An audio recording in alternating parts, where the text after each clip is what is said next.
नारी शक्ती न्यूज, नारीचा आवाज, सत्याची ओळख।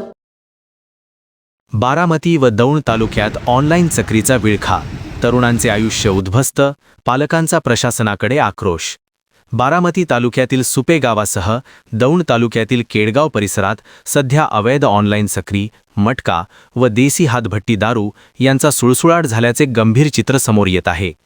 या अवैध धंद्यांमुळे अनेक कुटुंबे उद्ध्वस्त होत असून तरुण पिढी आर्थिक व मानसिक अडचणीत सापडत असल्याच्या तक्रारी वाढत आहेत। बारामती व दौंड तालुक्यात ऑनलाईन सक्रीचा विळखा, तरुणांचे आयुष्य उद्ध्वस्त, पालकांचा प्रशासनाकडे आक्रोश। तालुक्यातील केडगावमध्ये ऑनलाईन सक्री जुगाराचा विळखा, अनेक कुटुंबांचे आयुष्य उद्ध्वस्त। बारामती व दौंड तालुक्यात ऑनलाईन सक्रीचा विळखा, तरुणांचे आयुष्य उद्ध्वस्त, पालकांचा प्रशासनाकडे आक्रोश। बारामती तालुक्यातील सुपे गावासह दौंड तालुक्यातील केडगाव परिसरात सध्या अवैध ऑनलाईन सक्री, मटका व देसी हातभट्टी दारू यांचा सुळसुळाट झाल्याचे गंभीर चित्र समोर येत आहे।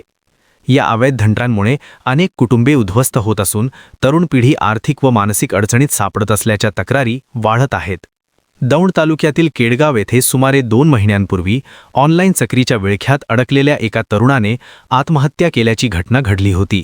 ही घटना ऑनलाईन सक्रीचे भीषण परिणाम अधोरेखित करणारी असल्याचे नागरिकांकडून सांगितले जात आहे। दौंड तालुक्यात किती पण म्हणजे असं आकडा सांगण्यापेक्षा एवढं ते लोक अजून पुढे येत नाहीत। आज आम्ही एवढे पिढी भरपूर लोक आहेत, पण आता हे आहेत हे पिढीत आहेत। तुम्ही यांच्याबरोबर होता का गेम खेळायच्या? होतो। तुमची किती फसवणूक झाली आणि कशी झाली? 30-40 लाख रुपये माझे स्वतःचे गेलेले। 40 लाख रुपये गेले तुमचे स्वतः? तुम्ही कोणाच्या क्षेत्र विकून तिथं गेलेलो, तिथं बारे किंवा असं मित्रांसंग गेल्यावर नंतर तिथे असं सगळं ऑनलाईन कारभार होता। बघता बघता बघता चला बाबा आपण नाही का 2 रुपये येतील जातील। पोलीस प्रशासनाला वगैरे काय कळवलं का? दिलेले साहेबांजवळ अर्ज दिलेले आहेत आम्ही। काय उत्तर? त्यांनी आम्हाला सांगितलं होतं 1 तारखेच्या पुढे बघू। आता आलोय आपण, म्हणजे फक्त बघू आणि करू अशी उत्तर? असे उत्तर आलेले आहेत। तुमच्याबद्दल काय सांगणार? तुमची किती फसवणूक झाली काय? माझं नाव सचिन ज्ञानदेव कोळपे। मी 2017 पासून ह्या गेम मध्ये नाही का असंच बघायला जायचो मित्रांबरोबर। त्यांचं काही ठिकाणी त्यांचे दुकानं होती, त्या दुकानामध्ये जायचो। तिथे गेल्यानंतर लोकांचं पैशाचं विड्रॉल करण्याचे हे बघून आम्ही पण त्याच्यात वाहत गेलो। माझ्या आतापर्यंत 40 ते 45 लाख रुपये ऑनलाईन आणि 20 ते 25 लाख रुपये कॅश स्वरूपात गेलेले आहेत। तर ह्याला कुठंतरी आता पैसे गेलेले याचे सगळे पुरावे तुमच्याकडे आहेत का? हो, आमच्याकडे सगळे बँक स्टेटमेंट वगैरे सगळं आहे। सगळ्या गोष्टींचे स्क्रीनशॉट वगैरे आहेत। आम्ही ज्या यांना पैसे सोडले त्यांनी जे आम्हाला गेम खेळण्यासाठी जे आयडी स्वरूपात काही दिलं होतं आयडी, त्यांचे पण पुरावे आमच्याकडे आहेत। आता तुम्ही काय सांगाल? तुमची किती फसवणूक झाली काय? माझी 60-70 लाखाची फसवणूक झालेली आहे माझी।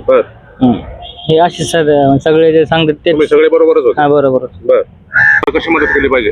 मदत केली पाहिजे म्हणजे आम्ही अक्षरशः आता एवढं म्हणजे आत्महत्या करायच्या पायरीवर आहे। आम्ही कुठेतरी उभं राहावं, आम्हाला परत म्हणजे संधी भेटावं, कुठेतरी जगण्याची उमेद भेटावं म्हणून तेवढी मदत करावी। कुठल्या युवकाची अजून फसवणूक होऊ नये।